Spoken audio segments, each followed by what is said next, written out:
Karena kopi itu secara temporer itu meningkatkan detak jantung, meningkatkan tekanan darah, terus bikin orang itu jadi cemas, gimana ngomongnya, kayak deg-degan Iya, gitu iya, kan. iya. Terus bikin orangnya juga buang air kecilnya lebih sering gitu. Kayak Terus beser ya, sorry ya dok. iya, Oke.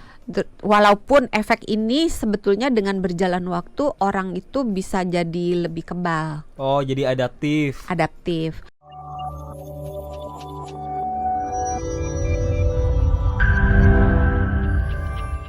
Selamat malam sahabat sonora. Memang malam-malam kayak gini jadi rentan untuk ngantuk ya kan. Pasti tertuju langsung ke kopi.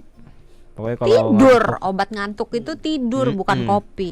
makanya kenapa harus tetap fokus ya, harus tetap ini ya, tetap melek ya. Padahal Iya, kalau ngantuk apalagi yang kan kerjanya malam kan. iya. Ya polisi, ya wartawan, ya pegawai di rumah sakit, di hotel. Ya, Banyak lah satpam. pekerjaan yang satpam gitu. Banyak yang pekerjaannya memang ya mau tidak mau harus bersentuhan dengan kopi. Wah, itu dia. Kadang kalau pagi-pagi juga ngopi ya kan. Untuk Ditemenin beberapa orang termasuk saya iya. Oh, Belum bangun kalau nggak dosen ngopi. juga tiap pagi ngopi ternyata. Oh, kalau dokter ngopi itu ada alasannya nggak sih? Biar apa gitu? Atau emang udah hobi Karena memang aja? kejar kafeinnya. Oh, emang kejar kafein Iya, ya. dan Ya. enak gitu. Pagi-pagi duduk gitu kan, terus ngopi anget gitu. Enak rasanya. Tapi kalau dokter prefernya kopi yang pahit ya atau enggak? Tergantung mood. Kalau lagi pengen pahit cuman kopi sama air panas aja.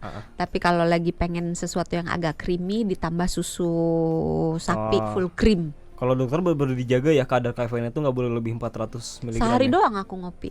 Sehari itu enggak, sekali berarti maksudnya. Sekali doang. Sekali doang ya. Jadi masih aman banget dong ya. Jauh, iya. Jauh ya, karena batas wajarnya itu 400 Sampai 4 mg per 400 mg per hari. Oke. 4 cangkir per 4 hari. cangkir. Iya, kalau diterjemahkan jadi 4 cangkir lah batas paling maksimalnya banget. Tapi kalau lebih dari batas itu, Dok. Misalkan orang ada yang 5 cangkir per hari, efeknya itu bisa langsung kerasa nggak? Sebenarnya ya tergantung, karena orang itu dibagi jadi 3 golongan di dalam hal perkopian. Oh, Pertama, orang yang tidak bermasalah dengan kopi, dalam arti dia toleransinya terhadap kopi itu sangat luas gitu. Jadi dia bisa ngopi berapa banyak pun, mau segelas 2 gelas, Aman. nggak mengganggu, nggak deg-degan, nggak ada gejala apapun, nggak mempengaruhi tidurnya, nggak mempengaruhi apapun, nggak ada pengaruhnya. Itu yang golongan pertama. Golongan yang kedua adalah golongan yang sama sekali nggak bisa minum kopi, sama sekali nggak bisa. Minum seteguk aja udah langsung muncul keluhannya. Entah asam. iya, asam lambung lah, perutnya sakit lah, kembung, diare, atau pipis terus menerus, deg-degan, apa nggak bisa tidur, macam-macam lah. Itu golongan yang sangat sensitif. Golongan ketiga itu adalah golongan yang di tengah. Bisa sih minum kopi, tapi nggak bisa banyak-banyak. Atau bisa sih minum kopi, tapi nggak bisa, aduh kayaknya jam 2 tuh udah nggak boleh ngopi lagi. Kalau jam 2 ke atas ngopi nih, misalnya jam 3 sore apa jam 5 sore ngopi, udah deh nggak bisa tidur gitu. Nah tergantung orang yang mana. Kalau yang pertama Kalau yang bisa-bisa aja. Nah, kalau misalnya orang yang pertama bisa-bisa aja, biasanya batas amannya itu tuh kan 400 mg per hari. Kalau di atas itu kemungkinan akan muncul gejala-gejala yang tidak terlalu bagus untuk kesehatan, terutama jangka panjang. Jadi bisa bikin, karena kopi itu secara temporer itu meningkatkan detak jantung, meningkatkan tekanan darah, terus bikin orang itu jadi cemas, gimana ngomongnya, kayak deg-degan gitu kan. Terus bikin orangnya juga buang air kecilnya lebih sering gitu. Kayak Terus beser ya, sorry ya dok. iya. Oke. Walaupun efek ini sebetulnya dengan berjalan waktu orang itu bisa jadi lebih kebal, Oh, jadi adaptif. adaptif. Nah, jangan lupa juga di dalam kopi itu ada tanin. Tanin itu bisa menghambat penyerapan besi yang ada di dalam makanan, terutama jika makanannya itu makanan yang sumbernya nabati. Jadi buat teman-teman yang sahabat sonora yang punya anemia, kekurangan zat besi, harus hati-hati. Semakin banyak kopi yang diminum, maka akan semakin banyak zat besi yang dimakan yang susah diserap oleh badan. Maka akan semakin parah anemia, kekurangan zat besinya. Terus kafein kopi di dalam kopi itu kalau kita minumnya terlalu banyak, kopi itu bisa memicu kita jadi osteoporosis. Nah, sehingga buat orang-orang yang punya resiko osteoporosis, kalau bisa minum kopinya jangan terlalu banyak. Jadi paling aman sebenarnya batasnya di bawah 400. Itu udah banyak loh, 4 cangkir sehari itu udah. Iya kan. Umumnya orang kan paling 1-2 cangkir, iya Pak ya. Paling ya kan? pagi sama sore pagi lah ya. sama sore gitu. Nah, kalau sore mungkin hati-hati karena kopi juga bisa menyebabkan gangguan tidur apabila diminum dalam dosis yang berlebihan. Iya. Apalagi diminumnya mendekati jam tidur.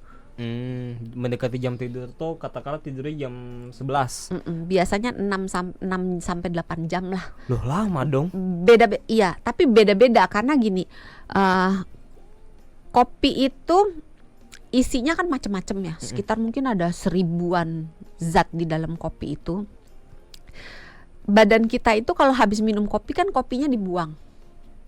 Oh, ampasnya. Bukan, maksudnya Apanya? diminum terus kafeinnya, kafestrolnya, antioksidannya segala macamnya itu kan dimetabolisme oleh tubuh kita, dibuang dan dalam tanda kutip dibuang dari tubuh kita melalui buang air kecil, buang air besar gitu. Ada orang yang proses pembuangan itu cepat. Jadi minum sebentar juga udah habis kopinya itu di dalam kafeinnya dan semua tanin segala macam itu udah habis dari dalam badannya. Nah, untuk orang-orang seperti ini semakin cepat dia memetabolisme kopi dari tubuhnya, itu dia semakin tidak bermasalah dengan waktu tidur. Karena masuk ya udah langsung pipis. Cara taunya sebetulnya ya diamati. Diamati ya kalau misalkan minum kopi terus susah tidur gitu kan. Pipis berarti aman ya sebenarnya ya. Bukan pipisnya tapi lebih ke efek lainnya gitu. Apakah dia deg-degan enggak, terus dia susah tidur enggak, terus ada gangguan lambung enggak gitu. Oh, jadi itu panjang ya ternyata ya, 6 jam. Tadi dokter katakan untuk 6 sampai 8. 6 sampai 8. Jadi kalau jam tidurnya jam 11 misalnya. Jam 11 potong 8 berapa? Potong 8 berarti jam 11 potong 8 berarti 3. pada nggak pintar matematika semuanya. Mas Hosi aja ngitungnya pakai kalkulator itu. Jam 3 sore. Oh iya, jam 3. Wah, lama dong berarti ya. Saya pikir tuh mendekati jam tidur kayak misalkan saya tidur jam 11, oh berarti mungkin jam 9 malam. Enggak. Kembali lagi tergantung. Tergantung apakah dia cepat metabolismenya atau tidak. Ya. Kalau saya termasuk yang lamban. Jadi cut off saya itu di jam 2. Taunya dari mana? Dicoba-coba. Jadi kalau minum kopi jam 5, malamnya nggak bisa tidur. Berarti nggak bisa nih minum kopi atau jam 5 gitu. Dicobanya dengan cara minum kopi. Ini antara pipis atau deg-degannya berapa lama nih gitu kan. Kalau lama berarti mungkin metabolismenya lambat gitu ya. Bisa gitu nggak? Bisa sih, tapi belum pernah sih mendengar cara itu. Tapi bisa-bisa juga sih secara logika gitu kan. Cara membuangnya adalah dengan buang air kecil atau bisa juga efek lainnya. Tapi masalahnya kan kalau buang air kecil tergantung juga dia minum airnya. Kalau dia minum airnya banyak, ya pasti dia terpipisnya cepet kan. Itu bisa dilihat dengan efek lainnya juga kayak deg-degan. Itu bisa itu mungkin lebih lebih akurat ya. Lebih akurat. Itu juga salah satu cara tubuh metabolisme si kafein itu dengan outputnya deg-degan. Itu lebih ke efek kafein. Mulai aktifnya si mulai kafeinnya. aktifnya. Bukan terbuangnya ya. Pada umumnya ya 20 menit sampai 40 menit. Jadi gitu kita minum dalam waktu 20 sampai 40 menit kafeinnya aktif. Tapi itu bukan cara melihat metabolisme kita cepat atau enggak nih terhadap kopi ya. Enggak sih. Makanya ada yang dibilang kafein nap. Jadi tidur siang tapi pakai kafein. Karena tidur siang itu kan biasanya 20 menit. Jadi sesaat sebelum tidur siang itu minum kopi. Habis itu cepet-cepet tidur. Nanti 20 menit lagi ketika dia bangun dia akan seger banget karena udah tidur 20 menit plus kafeinnya bekerja. Patut dicoba. Iya, namanya kafein nap. Iya. Saya sama Bapak operator ini memang hobinya tukang tidur. Minum kopi. Tukang tidur. Jadi mungkin dicoba ya. Dicoba. Plus kafein siapa tahu bisa lebih segar. 20 menit. Menarik tuh ya. Pokoknya langsung pas sebelum tidur minum glek gitu kan. Terus nanti begitu bangun kafein kicknya udah dapet gitu. Tapi kan, tidurnya nggak boleh lama ya, 20 menit aja 20 ya. menit. Oke, jadi sebelum tidur minum kafein dulu, kopi dulu, tidur 20 menit terus otomatis segar tuh ya. Di dalam kafeinnya ada obat tidurnya.